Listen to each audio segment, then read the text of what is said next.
Hello students. बेटे कक्षा 8th में आज हम प्रथम पाठ है मूर्ख अनुचरय पढ़ेंगे। मूर्ख सेवक। तो बेटे सबसे पहले मैं आप सभी की स्वस्थ होने की कामना करती हूँ।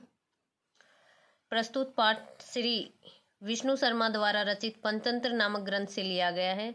इस पाठ में बताया गया है कि मूर्ख सेवक या मित्र किस प्रकार घातक सिद्ध हो सकता है। समझदार शत्रु से मूर्ख मित्र अधिक विनाशकारी होता है। कश्चन महाराज आसीत, कोई महाराज था। तस्य प्रासादे एक वानर अवसत, उसके महल में, प्रासादे मीन्स होता है बेटे महल में, एक बंदर रहता था। स वानर, वह बंदर, महाराज से अति विश्वास पात्र अनुचर आसीत, वह बंदर महाराज का बहुत ही विश्वास पात्र सेवक था। अतः इसलिए राजभवने सर्वतः एव तस्य प्रवेश अनुमति आसीत, इसलिए राजभवन में सब जगह उसके जाने की अनुमति थी। एकदा महाराज शयन कक्षे शवपीति सम, एक बार महाराज अपने सोने के कक्ष में सो रहे थे। वानर अपि तत्र आगत्य, बंदर भी वहां आकर महाराज से समीपे एव उपाविशत व्यंजनेन च विजनम प्रारब्ध, बंदर भी वहां आकर महाराज के समीप ही बैठ गया और पंखे से हवा करने लगा। व्यंजनेन मीन्स पंखे से, च मीन्स और, विजनम मीन्स हवा प्रारब्ध करने लगा। तत्र अंतरे, इसी बीच महाराज से वक्षतले, महाराज की छाती पर, एका मक्षिका उपाविशत, एक मक्खी बैठ गई। वानर व्यंजनेन, बंदर पंखे से, ताम दूरी करतुम पुनः पुनः प्रयत्नम अकरोत, बंदर पंखे से उस मक्खी को बार बार दूर करने का प्रयत्न करता है। तथापि फिर भी, बंदर ने बार बार पंखे से उसे दूर करने का प्रयत्न किया, फिर भी मक्षिका ततः दूरम न गता, फिर भी मक्खी दूर नहीं गई। तदा, तब, स मूर्ख वानर, तब वह मूर्ख बंदर, अतीव क्रोधित अभवत, बहुत क्रोधित हुआ। खड्गेन च, और तलवार से, महाराज से वक्षतले प्रहारम अकरोत, और तलवार से उसने महाराज की छाती पर प्रहार किया। मक्षिका, मक्खी, उड़िए ततः गता, मक्खी तो उड़कर चली गई। खड़क प्रहारेन, खड़क प्रहार से या तलवार के प्रहार से, च और, महाराज मृत भवत, और तलवार के प्रहार से महाराज मर गया। अतः सत्यमेव उक्तम, इसलिए सच ही कहा गया है, न मूर्ख जन संपर्क, कि मूर्ख लोगों के साथ संपर्क नहीं करना चाहिए। सुरेंद्र भवनेश्वपि, चाहे वो इंद्र के भवन में ही क्यों न हो। अब बेटे इसका अभ्यास करेंगे। पहले शब्दकोश देख लेते हैं। कश्चन, कश्चन मीन्स होता है बेटे कोई। प्रासादे, प्रासादे मीन्स महल में। वानर, वानर मीन्स बेटे होता है बंदर। अतिव, अतिव मीन्स बहुत। विश्वास पात्र, विश्वास पात्र। अनुचर, अनुचर मीन्स होता है बेटे सेवक। तस्य, तस्य मीन्स उसका। अनुमतः, मंजूर करना या फिर अनुमति। शयन कक्षे, शयन कक्ष में, सोने के कक्ष में। शवपीति सम, सो रहा था, सो रहा था। आसीत था। आगत्य, आगत्य मीन्स आकर। उपाविशत, बैठ गया। व्यंजनेन, पंखे से। वीजनम, प्रारब्ध, हवा करने लगा। तदंतरे, इसी बीच। वक्षतले, छाती पर। मक्षिका, मक्खी। ताम, उसे। दूरी करतुम, दूर करने के लिए। तथापि, तो भी। ततः, वहां से। गता, गता मीन्स होता है बेटे गई। खड्गेन, खड्गेन मीन्स तलवार से। प्रहारम, हमला। उड़िए, उड़कर। उक्तम, कहा गया। सुरेंद्र भवनेशु, इंद्र के महल में। प्रासादे, प्रासादे के, प्रासादे जो वर्ड है इसका मीनिंग है हमरिए। वानर, वानर का मीनिंग है बेटे मरकट है, ये संस्कृत में ही आंसर है। अनुचर, अनुचर मीन्स सेवक है, दोनों शब्द संस्कृत के हैं। आगत्य, आकर। उपाविशत, उत्तिष्ठ। उड़िए, उत्पत्ति। आगे है संधि विच्छेद करना है। तथापि, तथा प्लस अपि, तथापि। सुरेंद्र भवनेषु अपि, सुरेंद्र भवनेषु प्लस अपि। आगे है अव्यय पद अति, अति मीन्स होता है बहुत अधिक। तदंतरे, अत्र अंतरे इसी बीच। अतः, अतः मीन्स होता है बेटे इसलिए। पुनः पुनः, बार बार, सर्वतः सब जगह। तथापि, तथापि मीन्स होता है बेटे तो भी। एव मीन्स होता है बेटे ही। तदा, उसके बाद। एकदा, एक बार। अपि, अपि मीन्स होता है भी। तत्र, वहाँ।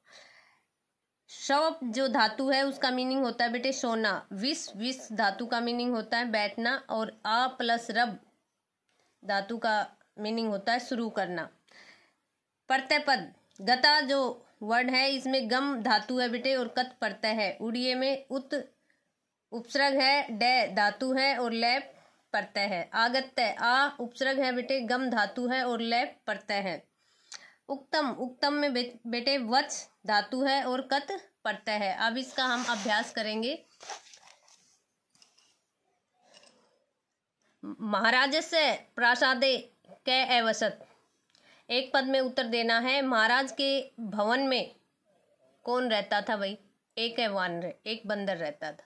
आंसर आएगा एक है वानर। वानर कस्य विश्वास पात्र अनुचर आसीत। बंदर किसका विश्वास पात्र था? वो महाराज है, महाराज का विश्वास पात्र अनुचर था। महाराज कुत्र शवपीति सम। महाराज कहाँ सोए हुए थे? शयन कक्षे। वानर केन विजम प्रारब्ध। बंदर ने किससे हवा करनी शुरू की? किससे की भाई? व्यंजनेन। महाराजस्य वक्षस्थले का उपाविशत। महाराज के वक्षस्थल पर क्या बैठ गई थी? मक्षिका, मक्खी। पूर्ण वाक्यन उत्तरत, पूर्ण वाक्यन में उत्तर देना है। वानरे शयन कक्षे आगत्य की मैं क्रोध। बंदर ने शयन कक्ष में आकर क्या किया भाई? व्यंजनेन विजम अक्रोध, पंखे से हवा करनी शुरू की। वानरे व्यंजनेन मक्षिकाम दूरी करतुम की मैं क्रोध। बंदर ने मक्खी को दूर भगाने के लिए क्या किया? पुनः पुनः प्रयत्नम अक्रोध, बार बार प्रयास किया। कै अति क्रोधित अभवत। कौन बहुत अधिक क्रोधित हुआ? वानर। वानर कुत्र खड्गेन प्रहारम अक्रोध। बंदर ने कहाँ पर, राजा के कहाँ पर प्रहार किया? वक्षस्थले, महाराज वक्षस्थले, महाराज की छाती पर। आगे बेटे पर्यायवाची शब्द मिलाने हैं, मिलान करना है। तो महाराज का होगा बेटे निर्भय, वानर का मृकटय, क्रोधित का कुपित, मूर्ख का मूढ़ और प्रासादे का क्या आएगा? हमरिये।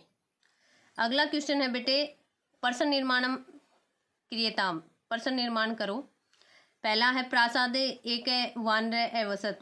महल में एक बंदर रहता था। इसका प्रासादे की जगह क्वेश्चन क्या बनेगा? कहाँ? तो प्रासादे बेटे सप्तमी भक्ति एक वचन है, तो किम के रूप में हम सप्तमी एक वचन लेंगे? कुत्र, कहाँ एक बंदर रहता था, क्वेश्चन बनेगा। महाराज से वक्षस्थले एका मक्षिका उपाविशत। तो महाराज के वक्षस्थल पर एक मक्खी बैठी थी, तो किसके वक्षस्थल पर? क्वेश्चन बनेगा। तो कश्य, महाराज से है, ये षष्ठी एक वचन है, तो किम के रूप में षष्ठी एक वचन होगा? कश्य। किसके? मूर्ख है, पुल्लिंग शब्द है बेटे, तो इसकी जगह पुल्लिंग जो भी होगा उसकी जगह क्या बनेगा? एक वचन होगा तो। और स्त्रीलिंग होगी तो का बनेगा। तो अगला जो वर्ड है वो मक्षिका है, स्त्रीलिंग है, इसकी जगह क्वेश्चन बनेगा का। तो मूर्ख वानर बहुत ही क्रोधित हुआ। कौन बहुत ही क्रोधित हुआ? मूर्ख। ठीक है, तो क्या आएगा? क्वेश्चन बनेगा। खड़ग प्रहारेन, तलवार के प्रहार से, तृतीया एक वचन आएगी, क्वेश्चन बनेगा केन। आगे है बेटे संस्कृत में अनुवाद कीजिए। एक मूर्ख बालक था, एक है मूढ़ बालक आसीत, इसका संस्कृत में अनुवाद होगा। उन दोनों कन्याओं ने पाठ पढ़ा। ते बालिके पाठम अपठताम। मक्खी उड़कर चली गई, मक्षिका उड़िए गता। राजा बहुत क्रोधित हुआ, निर्भय अति कुपित अभवत। राजा महल में रहता था, निर्भय प्रासादे अवसत। अगला क्वेश्चन है बेटे 7वां, पर्यायवाची बताने हैं ना, विलोम शब्द बताने हैं, विपर्याय विलोम शब्द होते हैं। आगत्य, आगत्य मीन्स होता है आना, तो इसका विलोम होगा गत्वा। प्रासादे, प्रासादे मीन्स होता है महल, तो इसका विलोम होगा कुटीरे, कुटिया। गता, गता का आगता। क्रोधितय, क्रोधितय का होगा प्रश्नय, और समीपे का होगा बेटे दूरे। ये क्वेश्चन है आपके, कंप्लीट हो गया फर्स्ट लेसन। तो आपको कौन कौन से क्वेश्चन फेयर नोटबुक में करके लाने हैं? पहला, दूसरा, तीसरा, पांचवा चढ़ा नहीं करना, सिर्फ बुक में भरना है, और सातवां क्वेश्चन करके लाना है फिर नोटबुक में। ये आपका होमवर्क है। धन्यवाद।